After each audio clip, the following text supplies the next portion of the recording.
ദിവ്യകാരുണ്യ ഈശോ കരം പിടിച്ചു നയിക്കുന്ന അനുഭവങ്ങൾ. ഇത് കോഴിക്കോട് രൂപതാ വൈദികനും ഇപ്പോൾ രൂപതയുടെ പ്രൊക്രേറ്ററുമായ ഫാദർ പോൾ പേഴ്സി ഡിസിൽവ ദിവ്യകാരുണ്യനാഥന്റെ സ്നേഹാനുഭവങ്ങൾ പോളച്ചൻ നമ്മോട് പങ്കുവയ്ക്കുന്നു. ഈശോ മിശിഹായ്ക്ക് സ്തുതിയായിരിക്കട്ടെ. ഞാൻ ഫാദർ പോൾ പേഴ്സി ഡിസിൽവ, കോഴിക്കോട് രൂപതയിലെ വൈദികനാണ്. ഞാനിപ്പോൾ ബിഷപ്സ് ഹൗസിലാണ് സേവനം ചെയ്യുന്നത്, പ്രൊക്രേറ്ററായിട്ട്. പ്രൊക്രേറ്റർ എന്ന് പറഞ്ഞാൽ സഭയുടെ സാമ്പത്തികമായിട്ടുള്ള കാര്യങ്ങൾ സുതാര്യതയോടുകൂടി ചെയ്യുന്ന ഒരു കാര്യസ്ഥൻ, ഒരു സൂക്ഷിപ്പുകാരൻ മാത്രമാണ് പ്രൊക്രേറ്റർ. എൻ്റെ വീട് കൊച്ചിയിലാണ്. ഞാൻ കോഴിക്കോട് രൂപതയിൽ ചേരുവാനായിട്ടുള്ള കാരണം മറ്റൊന്നുമല്ല, കോഴിക്കോട് രൂപത ഒരു മിഷണറി രൂപത ആയതുകൊണ്ടാണ് ഞാൻ ഈ രൂപതയിൽ ചേരുവാനായിട്ടുള്ള കാരണം. എൻ്റെ വീട്ടിൽ ഞങ്ങൾ 4 മക്കളാണ്. 2 ചേച്ചിമാർ, ചേട്ടൻ, ഏറ്റവും ഇളയതാണ് ഞാൻ. എൻ്റെ അപ്പച്ചനും അമ്മച്ചിയും മരിച്ചിട്ട് കുറച്ച് വർഷങ്ങളായി. അപ്പച്ചൻ മരിച്ചിട്ട് 8 വർഷത്തിലധികമായി. അമ്മച്ചി മരിച്ചിട്ട് 2 വർഷത്തിലധികമായി. എൻ്റെ ദൈവവിളിയുടെ അടിസ്ഥാനം എന്നുള്ളത് എൻ്റെ അപ്പച്ചൻ്റെയും അമ്മച്ചിയുടെയും വിശ്വാസമാണ്. ഞാൻ അൾത്താരയിൽ ബലിയർപ്പിക്കുവാനായിട്ടുള്ള കാരണവും അവരുടെ വിശ്വാസവും അവരുടെ പ്രാർത്ഥനയും അതുപോലെ തന്നെ അവരുടെ ബലിയർപ്പണമൊക്കെയാണ്. എൻ്റെ അപ്പച്ചൻ എന്നും വിശുദ്ധ കുർബാനയിൽ പങ്കെടുക്കുമായിരുന്നു. അതുകൊണ്ടായിരിക്കും ഒരു പക്ഷേ എൻ്റെ അപ്പച്ചൻ്റെയും അമ്മച്ചിയുടെയും മരണത്തിൻ്റെ സമയത്ത് അവരുടെ കൂടെ ആയിരിക്കുവാനായിട്ട് എനിക്ക് സാധിച്ചു. മാത്രമല്ല, അവർക്ക് 2 പേർക്കും രോഗലേപനം നൽകുവാനും വിശുദ്ധ കുർബാന നൽകുവാനൊക്കെ ആയിട്ടുള്ള ഒരു വലിയ ഭാഗ്യം ദൈവം എനിക്ക് നൽകി. ഞാൻ പരിപൂർണമായിട്ട് വിശ്വസിക്കുന്നു, വിശുദ്ധ കുർബാനയെ അവരത്രമാത്രം സ്നേഹിച്ചുകൊണ്ടായിരിക്കാം എനിക്ക് ആ സൗഭാഗ്യം ലഭിച്ചത്, അവരുടെ കൂടെ ആയിരിക്കുവാനായിട്ട് അവരുടെ മരണസമയത്ത്. നമുക്കറിയാം, വിശുദ്ധ കുർബാന ലോകത്തിലെ ഏറ്റവും വലിയ അത്ഭുതമാണ്. കാരണം ഗോതമ്പ് അപ്പവും മുന്തിരിച്ചാറും നമ്മുടെ കർത്താവ് ഈശോ മിശിഹായുടെ തിരുശരീരവും തിരുരക്തമായിട്ട് മാറുന്ന നിമിഷമാണ് വിശുദ്ധ കുർബാന. വൈദികൻ കാസയും പിലാസയും ഉയർത്തുന്ന സമയത്ത് ആ കാസയിലേക്കും പിലാസിലേക്കും നമ്മുടെ നിയോഗങ്ങളൊന്നും സമർപ്പിച്ച് പ്രാർത്ഥിച്ച് ഉറപ്പായിട്ട് ഞാൻ പറയുന്നു, വലിയ അത്ഭുതങ്ങൾ നമ്മുടെ ജീവിതത്തിൽ സംഭവിക്കും. കുറച്ച് വർഷങ്ങൾക്ക് മുൻപ് ഞാൻ കോഴിക്കോട് രൂപതയിൽ തന്നെ ധ്യാന കേന്ദ്രമായിട്ടുള്ള പാസ്റ്റർ സെൻ്ററായിട്ടുള്ള നവജ്യോതിസിൻ്റെ ഡയറക്ടറായിട്ട് ഞാൻ സേവനം ചെയ്യുകയായിരുന്നു. ഒരു 8 വർഷങ്ങൾക്ക് മുൻപ്. ഞാനിവിടെ വന്നിട്ട് ഇപ്പോൾ 8 വർഷമാകുന്നു. അവിടെ എല്ലാ മാസവും ധ്യാനമുണ്ട്. ഞാൻ അവിടെ ഡയറക്ടറായിരുന്നു. എല്ലാ മാസവും ധ്യാനിപ്പിക്കുമായിരുന്നു. ഒരു ദിവസം എനിക്കൊരു ഫോൺ കോൾ ലഭിക്കുകയുണ്ടായി. അക്രൈസ്തവായിട്ടുള്ള ഒരു സഹോദരി എന്നെ ഫോണിൽ വിളിച്ചിട്ട് പറഞ്ഞു, അച്ഛാ, എനിക്ക് വേണ്ടിയിട്ടൊന്ന് പ്രാർത്ഥിക്കണം. ഞാൻ ചോദിച്ചു, എന്താണ് നിയോഗം? അപ്പോൾ ചേച്ചി പറയുകയെന്ന് വെച്ചാൽ, എൻ്റെ ഭർത്താവ് എന്നോട് വഴക്കിട്ടിട്ട് വീട്ടിൽ നിന്ന് ഇറങ്ങിപ്പോയി, ഇതുവരെ തിരിച്ചു വന്നിട്ടില്ല. ആ ചേച്ചി പറഞ്ഞു, വെച്ചാൽ ഇപ്പോൾ 1 മാസത്തിൽ അധികമായി ഭർത്താവ് വീട് വിട്ടിറങ്ങിയിട്ട്. എന്നിട്ട് ആ ചേച്ചി പറയുമായിരുന്നു, പലപ്പോഴും ഈ ചേട്ടൻ വഴക്കിട്ട് വീട്ടിൽ നിന്നും ഇറങ്ങിപ്പോവും. ചിലപ്പോഴൊക്കെ 2 ദിവസം 3 ദിവസം കഴിയുമ്പോഴത്തേക്കും തിരിച്ചു വരും. പക്ഷേ ഈ പ്രാവശ്യം 1 ആഴ്ച കഴിഞ്ഞു, 2 ആഴ്ച കഴിഞ്ഞു, 3 ആഴ്ച കഴിഞ്ഞു, 1 മാസം കഴിഞ്ഞിട്ട് പോലും ഇദ്ദേഹം തിരിച്ചെത്തിയിട്ടില്ല. വളരെ വേദനയോടുകൂടി ആയിരുന്നു ആ ചേച്ചി എന്നോട് ഈ ഒരു ആവശ്യം പറഞ്ഞത്. ഞാൻ ചേച്ചിയോട് പറഞ്ഞു, ചേച്ചി, നിങ്ങൾ ഭയപ്പെടേണ്ട, ധൈര്യമായിട്ടിരിക്കുക. എന്നിട്ട് ഞാൻ പറഞ്ഞു, സാധിക്കുമെങ്കിൽ 7 ദിവസം വിശുദ്ധ കുർബാനയിൽ പങ്കെടുക്കുക, 7 ദിവസം വിശ്വാസ പ്രമാണം ചൊല്ലുക. വിശ്വാസ പ്രമാണം വളരെ അഭിഷേകം നിറഞ്ഞൊരു പ്രാർത്ഥനയാണ്. അങ്ങനെ ഈ ചേച്ചി എൻ്റെ ആവശ്യമനുസരിച്ച് 7 ദിവസവും വിശുദ്ധ കുർബാനയിൽ പങ്കെടുത്തു. 7 ദിവസം വിശ്വാസ പ്രമാണം ചൊല്ലി. എന്നെ ചേച്ചിയോട് പറഞ്ഞ്, വിശുദ്ധ കുർബാന സ്വീകരിക്കേണ്ട, പക്ഷേ വിശുദ്ധ കുർബാനയിൽ പങ്കെടുത്താൽ മാത്രം മതി. 7 എന്ന് പറയുമ്പോൾ ഒരു അന്ധവിശ്വാസമൊന്നും വേണ്ട. 7 ബൈബിൾ പരമായിട്ട് ഒരു പൂർണ്ണ സംഖ്യയാണ്. വിശുദ്ധ ബൈബിളിൽ പ്രത്യേകിച്ച് നമ്മൾ പുതിയ നിയമത്തിലേക്ക് കടന്നുകൾ കാണാൻ സാധിക്കും. യോഹന്നാന്റെ സുവിശേഷം 2-ാമത്തെ അധ്യായത്തിൽ നമുക്കറിയാം കാനായിലെ കല്യാണം. അവിടെ നമ്മൾ കാണുകയാണ്, കാനായിലെ കല്യാണ വേളയിൽ 6 കൽഭരണിയുണ്ടായിരുന്നു. യഥാർത്ഥത്തിൽ 7-ാമത്തെ കൽഭരണി ഈശോയാണ്. ഈശോയാകുന്ന 7-ാമത്തെ കൽഭരണി അവിടെ സമൃദ്ധിയാണ് കൊണ്ടുവരുന്നത്. അവിടെ അതാ വെള്ളം വീഞ്ഞായിട്ട് മാറുന്നു. ആ വീഞ്ഞ് അവിടെ സമൃദ്ധമായിട്ടാണ് മാറുന്നത്. ഞാൻ അതുകൊണ്ടിട്ടാണ് 7 എന്ന് പറയാനായിട്ടുള്ള കാരണം 7 ഒരു പൂർണ്ണസംഖ്യ ആയതുകൊണ്ട്. അങ്ങനെ ഈ ചേച്ചി 7 ദിവസം വിശുദ്ധ കുർബാനയിൽ പങ്കെടുത്തു. 7 ദിവസം വിശ്വാസ പ്രമാണം ചൊല്ലി കാഴ്ചവെച്ചു. പ്രിയപ്പെട്ടവരെ, 8ാമത്തെ ദിവസം ഈ ചേട്ടൻ വീട്ടിലേക്ക് തിരിച്ചു വന്നു. ആ ചേച്ചിക്ക് അത് വലിയ അനുഭവമായിരുന്നു. കാരണം 7 ദിവസം വിശുദ്ധ കുർബാനയിൽ പങ്കെടുത്തു, 7 ദിവസം മുടങ്ങാതെ വിശ്വാസ പ്രമാണം ചൊല്ലി. അതിൻ്റെ ഫലമായിട്ട് ആ ഭർത്താവ് തിരിച്ചു വരികയായിരുന്നു. എൻ്റെ ജീവിതത്തിൽ വിശുദ്ധ കുർബാനയിൽ കൂടുതലായിട്ട് വിശ്വാസം വളരുവാനായിട്ട് ഒരു വലിയ അനുഭവമായിരുന്നു ഇത്.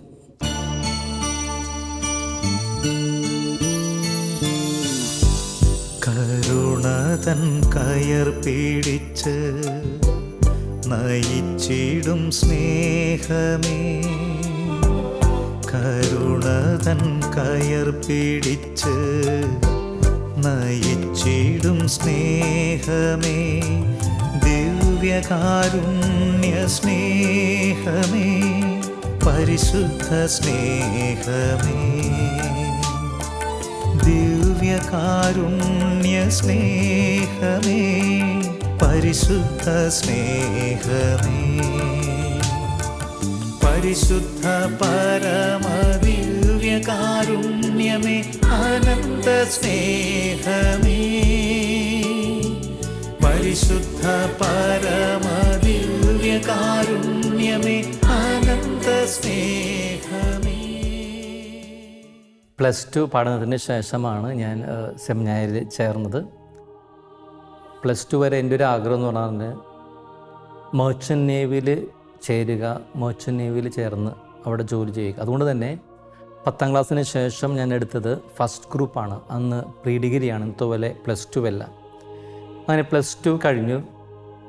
ആ കാലഘട്ടത്ത് എൻ്റെ വീടിൻ്റെ തൊട്ടടുത്തുള്ള പള്ളിയിലെ ബഹുമാനപ്പെട്ട ആൻ്റണി അറക്കലച്ചൻ ആഫ്രിക്കയിൽ ഇക്വഡോർ എന്ന് പറഞ്ഞ സ്ഥലത്ത് മിഷണറി ജോലിക്ക് പോകുന്നത് ഞാൻ കേൾക്കുവാനായിട്ടിടയായി.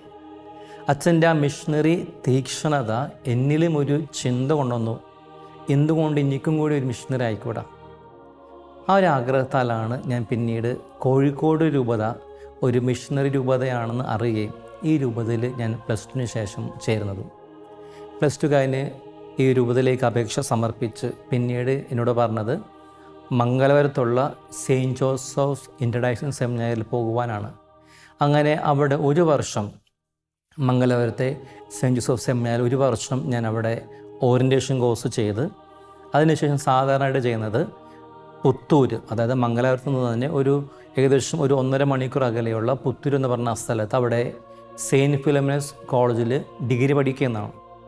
ആ കാലഘട്ടത്ത് എല്ലാ ബ്രദേഴ്സും, കോഴിക്കോട് എല്ലാ ബ്രദേഴ്സും അധികം പേരും തന്നെ ഡിഗ്രി പഠിച്ചിരുന്നത് അവിടെയായിരുന്നു, ഈ സെയിൻറ്റ് ഫിലോമിനസ് കോളേജിലാണ്. അത് പുത്തൂർ എന്ന് പറഞ്ഞ സ്ഥലത്താണ്.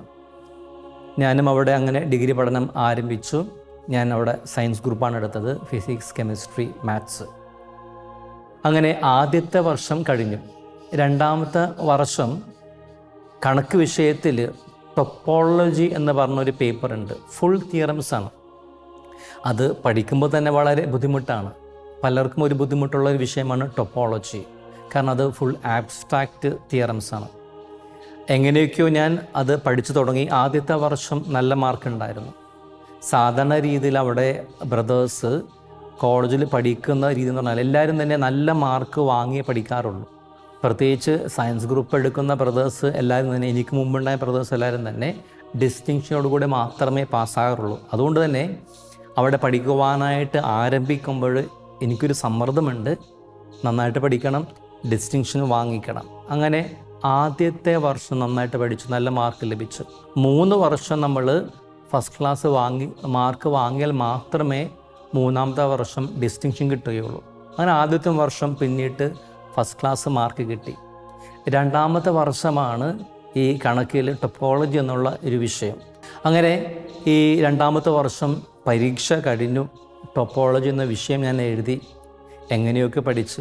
പരീക്ഷയ്ക്ക് ശേഷം പിന്നെ റിസൾട്ടിന് വേണ്ടിയിട്ടുള്ള ഒരു കാത്തിരിപ്പാണ്. അങ്ങനെ ഇരിക്കെ ഞാൻ എല്ലാ ദിവസവും വിശുദ്ധ കുർബാനയിലും അതുപോലെ ജപമാലയിലും ഈ വിഷയം ജയിക്കുവാൻ വേണ്ടിയിട്ട് ഞാൻ എന്നും സമർപ്പിച്ച് പ്രാർത്ഥിക്കുമായിരുന്നു, ജപമാലയിലും വിശുദ്ധ കുർബാനയിലും. കാരണം എനിക്കറിയാം വളരെ ബുദ്ധിമുട്ടുള്ള വിഷയമാണ്, അനേകം കുട്ടികൾ തോൽക്കാറുണ്ട്.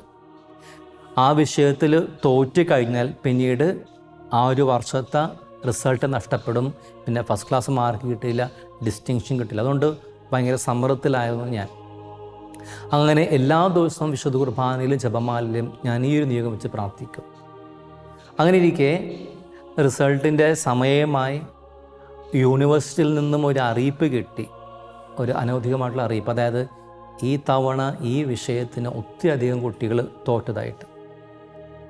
ഞാൻ എല്ലാ ദിവസവും വിശുദ്ധ കുർബാനയിൽ പ്രാർത്ഥിക്കുന്നു, ജപമാലയിൽ സമർപ്പിച്ച് പ്രാർത്ഥിക്കുന്നു. ആ ദിവസങ്ങളൊക്കെ ഞാനിങ്ങനെ ഈ ഒരു ആവശ്യത്തിന് വേണ്ടി പ്രാർത്ഥിക്കുമ്പോൾ എൻ്റെ മനസ്സിലേക്ക് ഒരു സംഖ്യ ഇങ്ങനെ കടന്നു വരുമായിരുന്നു, 63 എന്ന സംഖ്യ.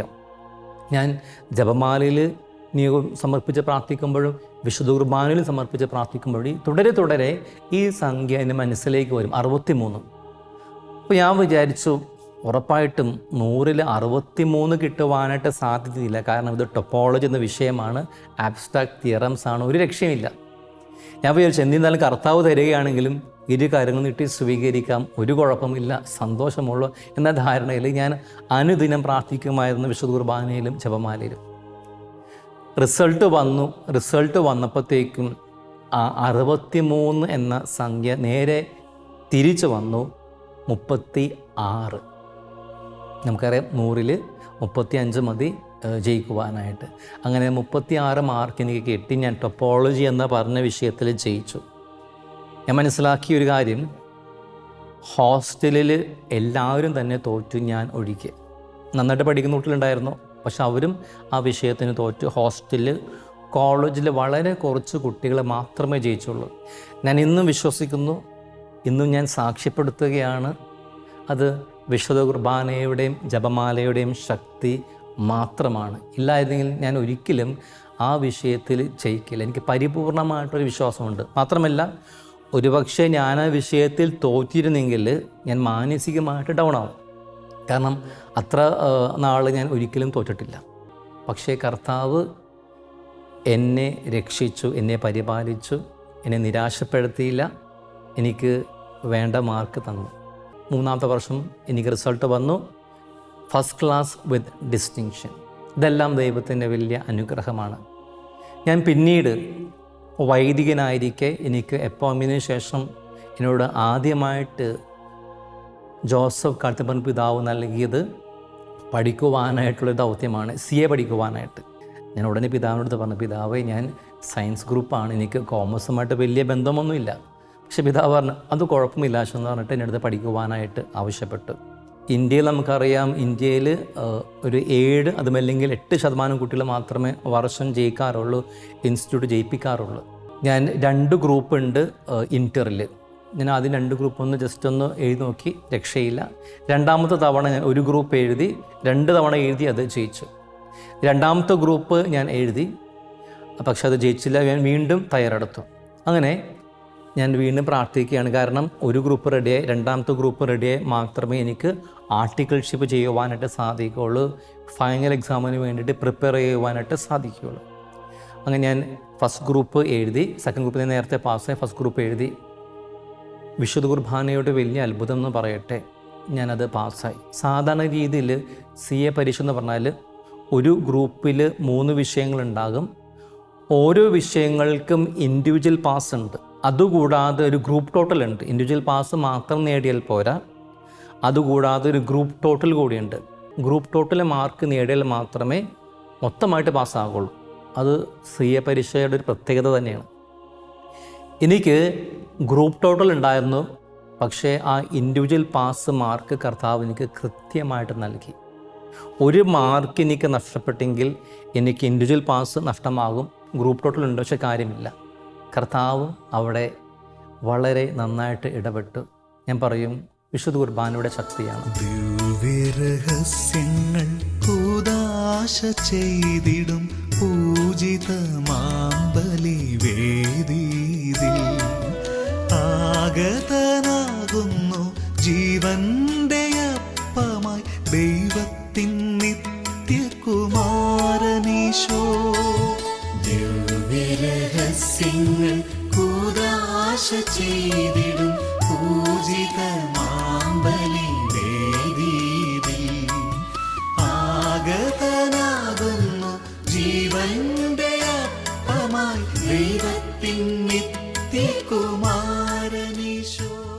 കുറച്ച് വർഷങ്ങൾക്ക് മുൻപ് ഞാനൊരു ഇടവകയിൽ സേവനം ചെയ്യുകയായിരുന്നു. കൊച്ചിടവകയാണ്. കൊച്ചിടവകയാണെങ്കിലും ഇടവകയ്ക്ക് ഒരു വലിയ സ്കൂളുണ്ട്. 1500 കുട്ടികൾ ആ സ്കൂളിൽ പഠിക്കുന്നുണ്ട്.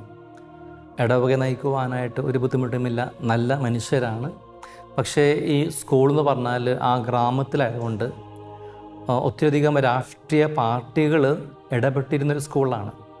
സ്കൂള് നടത്തിക്കൊണ്ടുപോകാൻ ഭരിക്കുവാനായിട്ട് അല്പം എനിക്ക് ബുദ്ധിമുട്ടായിരുന്നു. പക്ഷേ ഇടവക ഒരു കുഴപ്പമില്ല. പലപ്പോഴും സ്കൂളിൻ്റെ PTA യോഗങ്ങളിൽ പ്രശ്നങ്ങളൊക്കെ ഉണ്ടാകാറുണ്ട്. ഈ PTA യോഗത്തിൽ വന്നിരിക്കുവാനായിട്ട് എല്ലാ രാഷ്ട്രീയ പാർട്ടികളും മത്സരിക്കുമായിരുന്നു. പ്രത്യേകിച്ച് ഞാൻ കണ്ടിരുന്നത് ഓരോ വർഷവും PTA പ്രസിഡൻ്റ് ആകുവാനായിട്ട് ഓരോ രാഷ്ട്രീയ പാർട്ടികളും ഓരോ ഊഴം അവർ അത് കൊടുക്കുമായിരുന്നു. കാരണം എല്ലാ രാഷ്ട്രീയ പാർട്ടികൾക്കും എല്ലാ വർഷവും, അതായത് ഓരോ വർഷവും ഓരോ രാഷ്ട്രീയ പാർട്ടികൾക്കായിരുന്നു ആ PTA പ്രസിഡൻ്റ് എന്ന സ്ഥാനം. PTA യോഗങ്ങൾ നടക്കുമ്പോൾ പലപ്പോഴും കുറച്ച് കച്ചറകൾ നടക്കാറുണ്ട്.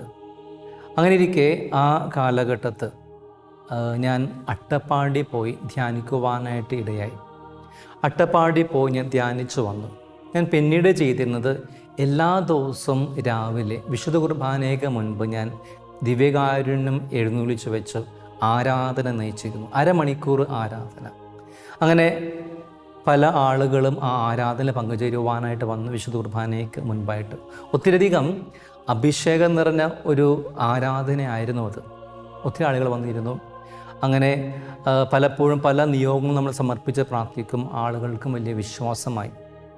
ഞാൻ ചെയ്തിരുന്നത് ഈ പ്രശ്ന സാധ്യതയുള്ള PTA യോഗങ്ങൾക്ക് പോകുമ്പോഴൊക്കെ ഞാൻ ചെയ്തിരുന്നത് അതിന് മുൻപായിട്ട് ഇടവകയിലുള്ള കുറച്ച് അമ്മച്ചിമാരെ ഞാൻ വിളിച്ചു കൊണ്ടുവരും.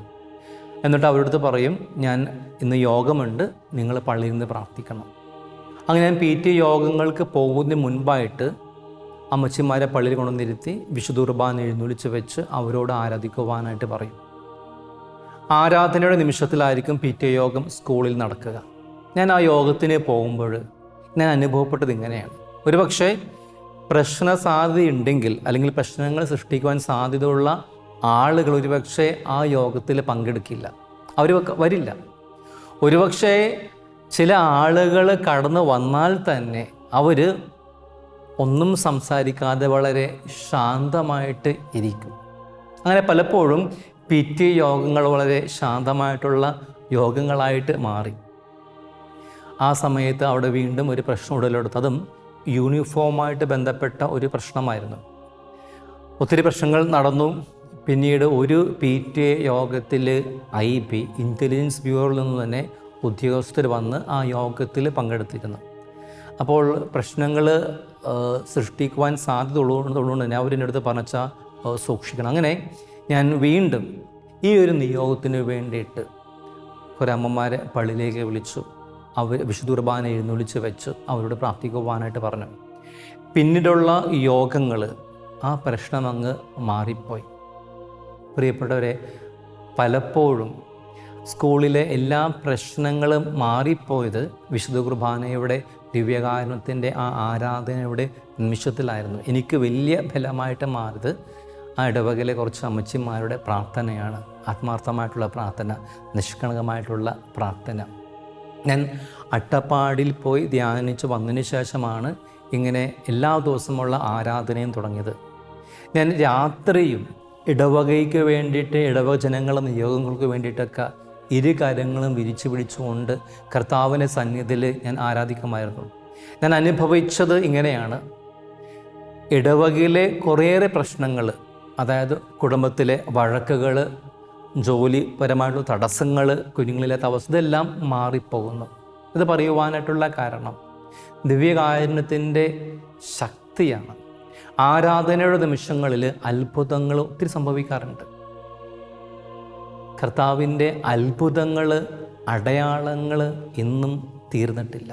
ആത്മീയ ജീവന്റെ അപ്പമായി, നിത്യമാം ജീവന്റെ ഭോജ്യമായി ആഗതനാകുന്നു യേശുനാഥൻ.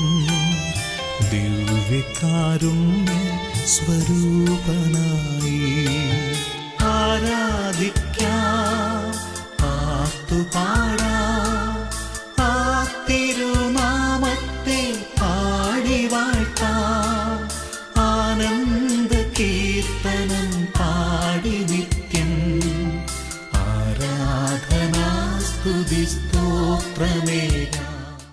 കോഴിക്കോട് രൂപതയുടെ പാസ്റ്റൽ സെൻ്ററാണ് നവജ്യോതിസ് റിന്യൂവൽ സെൻറ്റർ.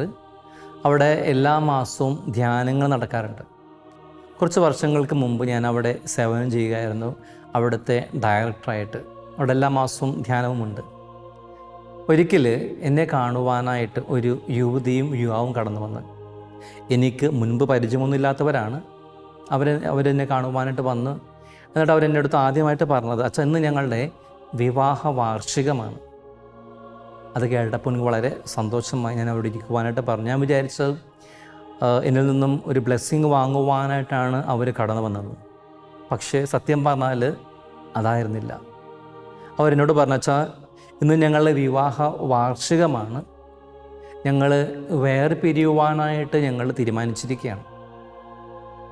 ഇത് കേട്ടപ്പോൾ അതെനിക്കൊരു വലിയ ഷോക്കായി. ഞാൻ അവരോട് ചോദിച്ചു, എന്ത് സംഭവിച്ചു? ഞാൻ അവരിരുത്തി അവരോട് സംസാരിക്കുവാനായിട്ട് തുടങ്ങി. അവരെന്നെ കാണുവാനായിട്ട് വന്നത് ഒരു കാര്യം ചോദിക്കുവാൻ വേണ്ടി മാത്രമാണ്. അതായത് ഞങ്ങളുടെ ഈ ഒരു കാര്യം അച്ഛനടുത്ത് പറയുവാൻ വേണ്ടി മാത്രം. ഞാൻ അവരോട് കുറച്ച് നേരം സംസാരിച്ചു. ഞാൻ വിവാഹത്തെക്കുറിച്ച്, ദാമ്പത്യ ജീവിതത്തെക്കുറിച്ച് പല കാര്യങ്ങൾ അവരുമായിട്ട് സംസാരിച്ചു. ആ തീരുമാനത്തിൽ നിന്നും പിന്മാറുവാനൊക്കെ ആയിട്ട് ഞാൻ അവരെ കുറേ പറഞ്ഞു നോക്കി. പക്ഷേ ഒരു രക്ഷയുമില്ല. അവരുടേത് ഉറച്ച തീരുമാനമായിരുന്നു. ഞാൻ അവരുടെ പറഞ്ഞു, ഒരു മണിക്കൂർ 2 മണിക്കൂർ അധികം അവരുടെ അടുത്ത് സംസാരിച്ചു. ഞാൻ പിന്നെ അവരുടെ പറഞ്ഞു, സാധിക്കുമെങ്കിൽ നിങ്ങൾ നാളെ നിങ്ങളുടെ മാതാപിതാക്കളുമായിട്ടൊന്ന് വരിക. അങ്ങനെ പിറ്റേ ദിവസം അവരുടെ മാതാപിതാക്കളുമായിട്ട് വന്നു എന്നെ കാണുവാനായിട്ട്. ഞാൻ മാതാപിതാക്കളോട് എല്ലാവരോടുമായിട്ട് ആദ്യം ഒരുമിച്ചിരുത്തി സംസാരിച്ചു. പിന്നീട് ഈ യുവാവിൻ്റെ മാതാപിതാക്കളെ മാത്രമായിട്ട് കണ്ടു. പിന്നീട് യുവതിയുടെ മാതാപിതാക്കളെ മാത്രമായിട്ട് കണ്ടു. പിന്നീട് യുവാവിനടുത്ത് മാത്രമായിട്ട് സംസാരിച്ചു, യുവതിയെടുത്ത് മാത്രമായിട്ട് സംസാരിച്ചു. അങ്ങനെ എല്ലാവരോടും സംസാരിച്ചു. പക്ഷേ അവരെ ആ തീരുമാനത്തിൽ നിന്നും പിന്തിരിപ്പിക്കുവാനായിട്ട് മാത്രം സാധിക്കുന്നില്ല. ഞാൻ അവരോട് പറഞ്ഞു, എന്ന് നമ്മൾ കുറേയധികം നേരം സംസാരിച്ചു. അതുകൊണ്ട് ഇനി നാളെയും കൂടി നിങ്ങൾക്കൊന്ന് വരാൻ സാധിക്കുമോ? മനസ്സോടെ അവർ പറഞ്ഞാൽ ഞങ്ങൾ നാളെ വരാം. ഞാൻ വിചാരിച്ചു അവർ ഒരുപക്ഷെ നാളെ വരാൻ സാധ്യതയില്ലെന്ന്. അങ്ങനെ പിറ്റേ ദിവസം അവരെന്നെ കാണുവാനായിട്ട് വന്നു. മാതാപിതാക്കളുമുണ്ടായി, ഇവരെല്ലാവരും ഉണ്ടായി. അവർ വന്ന ഉടനെ ഞാൻ ചെയ്തത്, അവരോട് അന്ന് ഞാൻ സംസാരിച്ചില്ല. ഞാൻ അവരെല്ലാവരും കൂട്ടിക്കൊണ്ട് നവജ്യോതിസിലുള്ള ചാപ്പലിലേക്ക് കൊണ്ടുപോയി. വിശുദ്ധ കുർബാന എഴുന്നള്ളിച്ച് വെച്ചു. ഒരു അരമണിക്കൂർ ഞാൻ കർത്താവിൻ്റെ സന്നിധിയിൽ ഞങ്ങൾ എല്ലാവരും കൂടി ഇരുന്ന് ആരാധിക്കുവാനായിട്ട് തുടങ്ങി. അങ്ങനെ അരമണിക്കൂറിലെ ആരാധനയ്ക്ക് ശേഷം ഞങ്ങൾ പിന്നീട് ഒരുമിച്ച് വന്നു. ഞാൻ അവരോട് ഒരിക്കൽ കൂടെ സംസാരിച്ചു. മാതാപിതാക്കളെ മാത്രമായിട്ട് വിളിച്ച് സംസാരിച്ചു. അങ്ങനെ പിന്നീട് ഒരിക്കൽ കൂടെ എല്ലാവരും വിളിച്ചിരുത്തി ഒരുമിച്ച് സംസാരിച്ചു.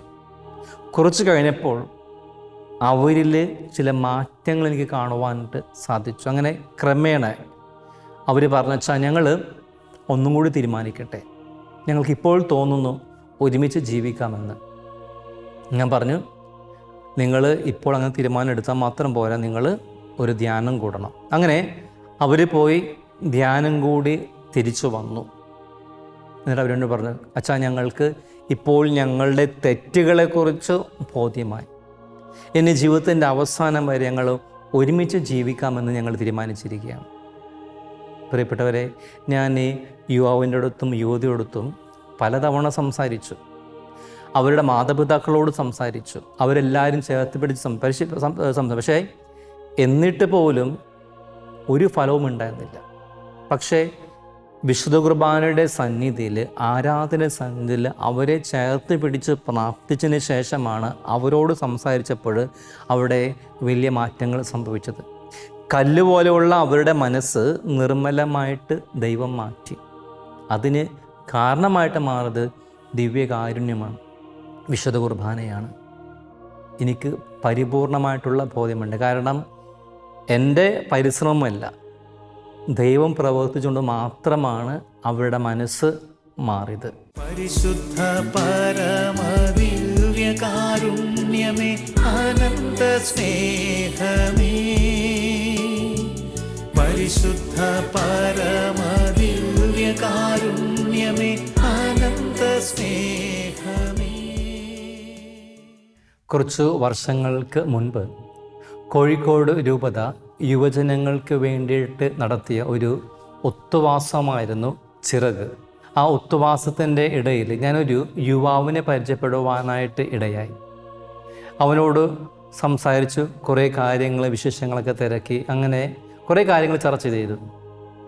സംസാരത്തിലൂടെ എനിക്കൊരു കാര്യം വ്യക്തമായി, അവനിൽ കുറേ നിരാശ കടന്നു വന്നിട്ടുണ്ട്. ഞാൻ പിന്നീട് അവനോട് സംസാരിച്ച് ചോദിച്ചപ്പോഴാണ് മനസ്സിലാക്കുവാനായിട്ട് സാധിച്ചത്, അവനിപ്പോൾ കുറച്ച് നാളുകളായിട്ട് ഞായറാഴ്ച പള്ളിയിൽ പോകുന്നില്ല. എനിക്ക് മനസ്സിലായി, പള്ളിയോട് ചേർന്ന് പ്രവർത്തിക്കുന്ന ഒരു യുവാവാണ് അവൻ. എല്ലാ കാര്യങ്ങളിലും പള്ളിയിൽ എല്ലാ പ്രവർത്തനവും അവൻ മുൻപന്തിയിലാണ്. പക്ഷേ കുറച്ച് നാളുകളായിട്ട് അല്പം പിന്നോട്ടാണ്. എനിക്ക് മനസ്സിലാക്കുവാനായിട്ട് സാധിച്ചത് ഇങ്ങനെയാണ്, അതായത് അവൻ്റെ കൂടെയുള്ള എല്ലാ ഫ്രണ്ട്സിനും ജോലി ലഭിച്ചു, മാത്രമല്ല അവരുടെ വിവാഹം നടന്നു കഴിഞ്ഞു. അവനോട് പറയുകയെന്ന് വെച്ചാൽ, എൻ്റെ കൂടെയുള്ള എല്ലാ ഫ്രണ്ട്സിനും, എൻ്റെ കൂട്ടുകാർക്ക് അവർ ലൈഫിൽ സെറ്റിൽഡായി, ജോലി ലഭിച്ചു, അതുപോലെ തന്നെ അവരുടെ വിവാഹം നടന്നു. പക്ഷേ എൻ്റെ ജീവിതത്തിൽ ഞാൻ മാത്രമാണ് ഇപ്പോൾ ഒറ്റപ്പെട്ടിരിക്കുന്നത്. എന്തുകൊണ്ടാണ് ദൈവം എന്നോട് മാത്രം ഇങ്ങനെ പ്രവർത്തിച്ചിരിക്കുന്നത്? അവൻ പറയുന്നത് വെച്ചാൽ, എൻ്റെ ജീവിതം ഇപ്പോൾ ഒരു ഡാർക്ക് സീനാണ്. ഈ ന്യൂജൻ ഭാഷയിൽ പറയുകയാണെങ്കിൽ കട്ടപ്പുകയാണ്. എല്ലാവരും രക്ഷപ്പെട്ട്, വെച്ചാൽ ഞാൻ മാത്രമാണ് രക്ഷപ്പെടാത്തത്. എന്തുകൊണ്ടാണ് ദൈവം എന്നോട് ഇങ്ങനെ ചെയ്തിരിക്കുന്നത്? ഞാൻ പള്ളിക്ക് വേണ്ടിയിട്ട് ഒത്തിരി കാര്യങ്ങൾ ചെയ്യുന്നില്ലേ? ഞാൻ അവനെ പറഞ്ഞ് ആശ്വസിപ്പിച്ചു. ഞാൻ പറഞ്ഞു, മോനെ നീ വിഷമിക്കേണ്ട, ദൈവം നിൻ്റെ ജീവിതത്തിൽ ഉറപ്പായിട്ടും ഇടപെടും. ഞാൻ പറഞ്ഞു, ഞാൻ ഇന്ന് മുതൽ നിനക്ക് വേണ്ടി പ്രാർത്ഥിക്കും. വിശുദ്ധ കുർബാന മധ്യേ നിൻ്റെ ഈ 2 നിയോഗങ്ങൾ ഞാൻ സമർപ്പിച്ച് പ്രാർത്ഥിക്കും. പ്രിയപ്പെട്ടവരെ, ഞാൻ ചെയ്തത്, ഞാൻ എന്നും വിശുദ്ധ കുർബാന അർപ്പിക്കുവാനായിട്ട് പോകുന്നത് ബിഷപ്പ് ഹൗസിൻ്റെ തൊട്ടടുത്തുള്ളൊരു കോൺവെൻറ്റിലാണ്. ആ കോൺവെൻറ്റിലെ ചാപ്പലിലെ ബലി അർപ്പിക്കുന്ന ബലിപീഠത്തിൻ്റെ വിരികളുടെ അടിയിലും, ഇവിടെ ഈ ബിഷപ്പ് ഹൗസിലെ ഈ ബലിപീഠത്തിൻ്റെ ഈ വിരിയുടെ അടിയിലും ഞാൻ അവൻ്റെ ആ 2 നിയോഗങ്ങൾ എഴുതി വെച്ചു. ഒരു 1.5 വർഷം സമയമെടുത്തു. ഒരു നിയോഗം അവൻ്റെ റെഡിയായി, അതായത് ജോലി ശരിയായി, അതും സർക്കാർ ജോലിയാണ്. ഞാൻ അതിൻ്റെ കൂടുതൽ ഡീറ്റെയിൽസ് പറയുന്നില്ല. അവൻ്റെ 2ാമത്തെ നിയോഗം എനിക്കറിയാം അധികം വൈകാതെ ശരിയാകും. അവൻ്റെ ജോലി റെഡിയായതിനു ശേഷം അവൻ എൻ്റെ അടുത്ത് വിളിച്ച് പറഞ്ഞാൽ, എൻ്റെ ജോലിയൊക്കെ റെഡിയായി. അവനിപ്പോൾ വളരെ സന്തോഷമായി, അവൻ്റെ നിരാശയൊക്കെ മാറി. ഞാൻ പറഞ്ഞ, മോനെ, ഞാൻ പറഞ്ഞിരുന്നല്ലോ, ദൈവം നിൻ്റെ ജീവിതത്തിൽ ഇടപെടും. അവനിപ്പോൾ പഴയ പോലെ പള്ളിയിൽ പോകുന്നുണ്ട്. അവൻ്റെ നിരാശയൊക്കെ മാറി ഇപ്പോൾ പ്രത്യാശയായി. പ്രിയപ്പെട്ടവരെ, എനിക്ക് പറയുവാനായിട്ടുള്ളത് ഒന്ന് മാത്രമാണ്. ഗബ്രിയേൽ മാലാഖ പരിശുദ്ധ അമ്മയോട് പറഞ്ഞില്ലേ, ദൈവത്തിനൊന്നും അസാധ്യമല്ല. ദൈവത്തിന് നമ്മുടെ ജീവിതത്തിൽ ഒന്നും അസാധ്യമല്ല. ഈ ബലിപീഠത്തിൽ നമ്മുടെ നിയോഗങ്ങൾ സമർപ്പിച്ച് പ്രാർത്ഥിച്ചാൽ, ഈ ബലിപീഠം കർത്താവിൻ്റെ ശരീരത്തിൻ്റെ പ്രതീകമാണ്. ഈ ബലിപീഠത്തിലേക്ക് നമ്മുടെ നിയോഗങ്ങൾ സമർപ്പിച്ച് പ്രാർത്ഥിച്ചാൽ ഉറപ്പായിട്ടും ദൈവം ഇടപെടും സമയത്തിൻ്റെ തികവിൽ. കാരണം ദൈവത്തിനൊന്നും അസാധ്യമല്ല. എൻ്റെ ജീവിതത്തിലൂടെ ഞാൻ മനസ്സിലാക്കിയ സത്യം അതാണ്.